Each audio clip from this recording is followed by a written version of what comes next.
Thank you for joining us on another episode of Tea and Trowels. I'm one of your hosts, Emma, and today I'm joined with our archaeologist of the day. She works for NOAA, and Stephanie. Thank you for joining us. If you'd like to introduce yourself and your mug.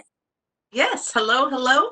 Wonderful to be part of Tea and Trowels. And my mug today is from the Pride of Michigan. Here's an image of it on the other side of the mug. The Pride of Michigan is a sea cadet training vessel that the sanctuary partners with quite often to document shipwrecks here in the Great Lakes, specifically in Thunder Bay National Marine Sanctuary. I just realized I pretty much introduced my mug before I introduced myself. So my name is Stephanie Gandulla, and I'm the research coordinator and a maritime archaeologist at NOAA's Thunder Bay National Marine Sanctuary, and we're based up in northern Michigan in Alpena. I think introducing your mug first is completely acceptable because I'm excited about mine, even though it's not a traditional mug. I've said this many times already, but I used to live in Erie, and one of the last years I lived there, it was the 200th anniversary of the Battle of Lake Erie, and they had their tall ship celebration. So I figured I would pull in more of that Great Lakes history since Thunder Bay National Marine Sanctuary, although not the same lake, but close enough. But close enough, Great Lakes history. That's great that you got to experience the tall ships. So Niagara, I'm sure you spent some time on Niagara. I did a lot of I guess, college field trips, and then just anytime my mother came to visit, we were always going out. And it was when I was leaving, they started doing dinner cruises for fundraisers, and I was very upset that I missed that. It's a beautiful tall ship that was just sitting right within, a 5-minute drive of the campus.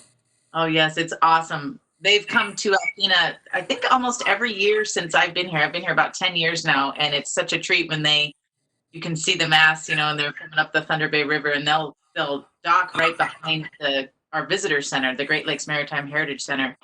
It's always a treat to have them there. Yeah, and I think they've just postponed their sailing season. That was one thing I've always wanted to do. If I didn't get into grad school, I was going to do their summer of learning how to sail. Oh yeah. How can you not want to do that? Yeah, I actually lucked out and got to go on for about a 5-day cruise from Alpena down to Put-in Bay, Erie, and that was in I think 2012. So it was a few years ago, but I remember it so well. They even let me climb aloft, which I was like, "Are you sure you want to let me do this? Because I'm probably going to fall to my death." I did not. I survived, but an amazing experience. So do it. You got to do it someday. Yeah, I am very jealous. And I can't believe you got to climb as well. That would be a highlight of my life. I would be happy to just die then if that was the case. Experience. Oh man. Right. So now after nerding out for a little bit, we'll dive into our even further inner nerds. Why did you become an archaeologist? So, that's such a great question. And you'd think I've heard different archaeologists have different answers, and I'm a little bit jealous of those who are like, oh, there was this one moment in time, and I knew, when I was from 3rd grade on, I was always going to be an archaeologist. So I do not have that shining moment where I knew that this is what I was going to do. I kind of came to archaeology a little bit later in life. I used to do a whole bunch of different things. Worked construction. I was a freelance writer, photographer. My background is in English literature, actually, from Montana State University, where I'm from. And so I came about it a really roundabout way, but I think that contributes sort of to why I really have embraced this field of maritime archaeology. And that's because all of the different things you get to do, and that's really what appeals to me most is, and we were talking about this earlier, a week in my job can be everything from diving on a shipwreck to working with 3rd graders to delivering a lecture online, or working with community members and discussing how the sanctuary's presence in the community has benefited. So the diversity is really what appealed to me with this field and what keeps me so excited about it. I cannot agree more. I think when you come into archaeology with a plethora of different backgrounds, I think it just only helps enrich the profession in general. It's like archaeology, I mean, it's the study of humans, and I feel like if we experience more getting a little lofty. Uh, we just get to add more and more to our professional outlooks and our opinions and what we see as our research. So definitely having the experience to, a little something different in your background just adds more to your archaeology potential or even your outreach potential. So I can definitely agree and understand with the different professional week Yeah. where I do something. I wake up every morning and going to do something different, which keeps you happy and excited. And I have fun, and I guess actually having a debut of my cat for the first time, other than her just being out of frame. Uh, Beautiful cat. right? Um, so continuing on, in 30 seconds or thereabouts, what is your current research? Well, 30 seconds. Sure, I can do that. The elevator pitch. It's meant to be like not waxing philosophically for 25 minutes. Right. So we are charged with protecting the rich history of the Great Lakes. So that's the bullet point. Um, our mission really is to connect people to that rich history under the waters, under the waves of Lake Huron. We are 4,300 square miles of northwestern Lake Huron that we're charged with protecting. We partner with the state of Michigan to do that. And there have been 99 shipwrecks identified within that 4,300 square miles. And we estimate that there's at least that many more to discover. So our charge is to understand those resources that we know about, to document them, to monitor them, and then to also, of course, communicate them and the richness of that history connected to the people, to the community, to the visitors. And then another really fun part about our job is going out and looking for those shipwrecks, the over 100 that are yet to be found. And we do find shipwrecks still to this day. We have, in 2017 was our most recent discoveries. We discovered two pretty deep shipwrecks, about 300 feet deep, the Choctaw and the Ohio. And you can learn more about the stories of those shipwrecks, fascinating, tragic stories, on our website, thunderbay.noaa.gov. But we're out there looking for more shipwrecks all the time. Oh, that's amazing. So I know that you have a little bit of a citizen science program. So do you want to talk to us a little bit about how the public gets involved in Thunder Bay? Absolutely. So we have a small team of archaeologists here in Thunder Bay. There's 5 of us. Each of us does, we don't just do that field work. So we're always engaged in outreach and education. And so that doesn't leave a lot of time to document and look for those hundreds of shipwrecks. So we definitely use and need and welcome citizen scientists. And what's really cool is the range of these citizen scientists. There's, of course, the technical divers that have the skill and the means and the desire to get out there and document those 300-foot deep wrecks, which are, of course, the most challenging to document. You've got to be a technical diver, you've got to have the skills and the funds. And so we rely on them to bring back amazing images and photo models, and to also monitor those shipwreck sites. And then you have the shallow sites. That's something that's really special about Thunder Bay, is that the diversity of sites. We've got, like I mentioned, the 300-foot deep ones, and then the very, very shallow ones, some of them even on the beach, similar to Florida, of course. Some that you can snorkel to, that you can paddleboard over, and there's a glass bottom boat even goes to these shallow sites. So much more accessibility means there's many more people that can come and help document these shipwrecks. We have an amazing volunteer here in Alpena that loves to take his drone out and regularly monitor those shallow shipwreck sites. So every April, he'll get a beautiful photo mosaic image done of a particular shipwreck, and then he'll go back in October. And it's something we have not had the means to go out and really monitor in such a regular fashion before. And it's amazing to see how this dynamic site really changes in just a few months and then from year to year. And then the last batch of citizen scientists that I'll mention is students. We work very closely with the high school here in town. They have a whole curriculum called Science in the Sanctuary. And those students, we work with the instructors to teach them about archaeology and how we document these shallow sites. And then they actually get to go out and document. So sort of creating a whole new generation of citizen scientists. Oh, that is amazing. It's so much work going on within the sanctuary. Uh, I can attest to the need to see how these shipwrecks change over time. In the Great Lakes, do you have like similar, like large traumatic uh, storm events or things, or what exactly are you monitoring for primarily? So these days, we primarily would monitor for natural deterioration, which is pretty slow. And that's one of the reasons we are here and we were designated as a marine sanctuary, is because it's really like a museum under the water, because the cold, fresh water keeps things so well preserved. I mean, there's a number of deep shipwrecks with the mast still standing up like 90 feet. So it's a pretty slow deterioration process. Invasive species have had an effect on the shipwrecks, particularly the invasive mussels, the zebra and the quagga mussels. They came in about the 80s in the ballast water of freighters, totally invaded the lake and changed the ecosystem entirely. And they are populating the shipwreck. So you'll have a whole layer of mussels stuck to a shipwreck. So that's another reason to monitor. But you mentioned the big storm events, and that's one of the reasons we have had so many shipwrecks in the past before we were able to, monitor the weather better, and sailors could be much safer with technology. One of the most tragic and impressive storms ever was in 1913. It's called the White Hurricane, the Great Storm of 1913, and that took 13 ships, big freighters, down to the bottom of all the lakes.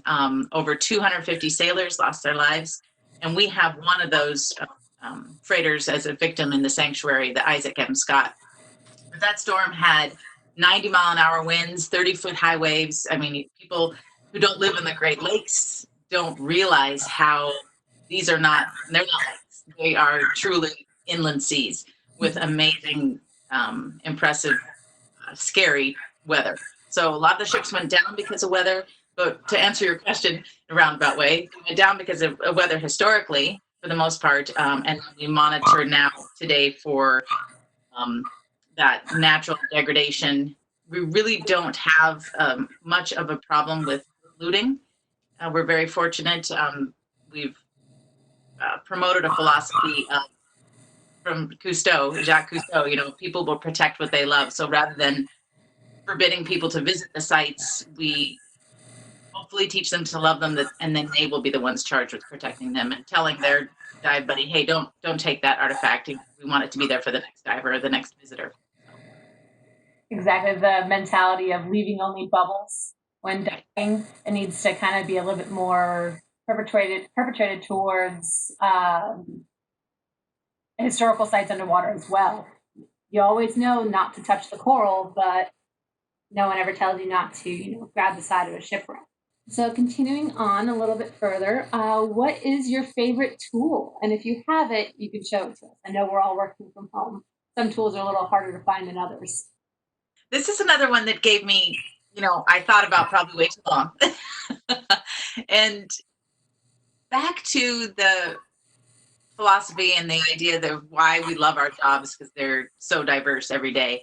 I really couldn't land on a favorite tool. At first, my first thing that came to my mind was my scuba mask, my diving mask, because it allows me to see the amazing, shipwrecks and everything else that's under the water.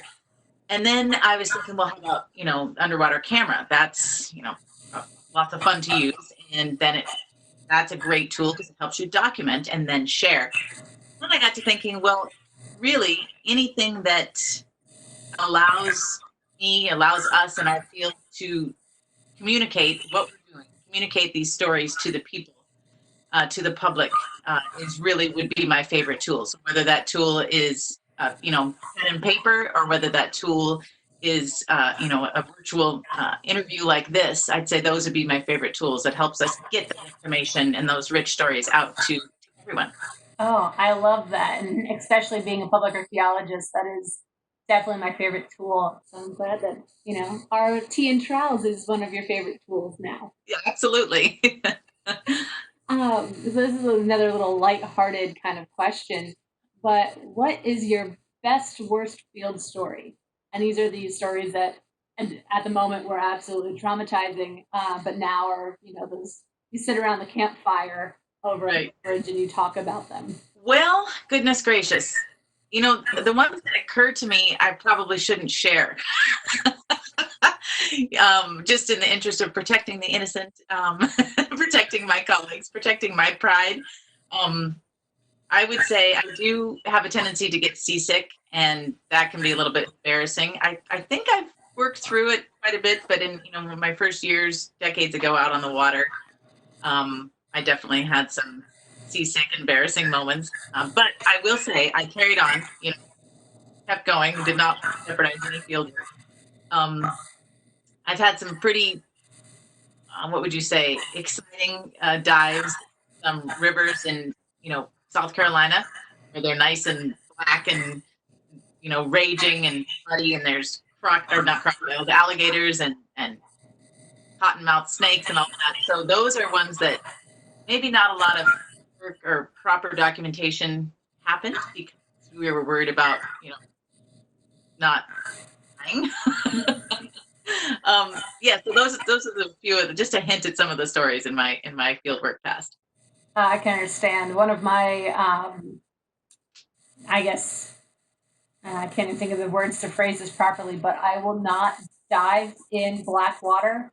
I need visibility. It is absolutely terrifying when I have colleagues who talk about diving in the St. John's or in that river muck where they're just basically blindfolded, feeling around in the mud, and you don't know what you're touching, if it's going to be, the actual shipwreck or the site, or if it's going to be a gator, or if it's going to be some sort of big gar or catfish. Right. So I will stick to my fun clear water dives. Well, if you like clear water, you've got to come up here to the sanctuary and dive, because we, in the spring especially, will have, like right now, the 100 feet of visibility out there. Yeah, also cold water. I don't know about that. So our last formal question, which is another kind of big one, is how do you think that archaeology can save the world? Well, goodness. Archaeology, the handmaiden industry. I definitely think it can save the world. And it's through the power of these stories that we are charged with telling and sharing. The artifacts that you can bring to the students, that is the grab, right? That's the engagement. The amazing shipwreck photos that we can show the public, that is the hook. And then they're open to learning about past, which, as we know, as historians, that helps you understand the future. It helps you understand current times. So a good understanding of the past is really vital to understanding people and time of today, I think. So being engaged, and also really engaging people with the past, helps them to understand, I think, helps us all to understand that, we're all regular people, that, that we're not just learning about the kings and queens of, in the big events of the past. These artifacts, these daily stories really connects us to other regular people from the past. So that engagement with the past then helps us a much better understanding and compassion and empathy for today and for the future.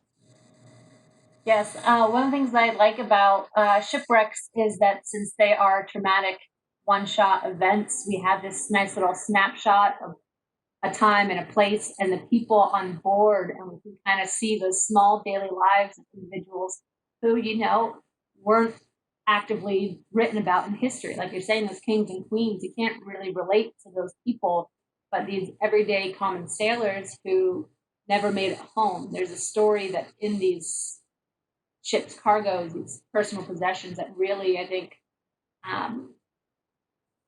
tight knits people, or people can start to relate about. Right. Yeah.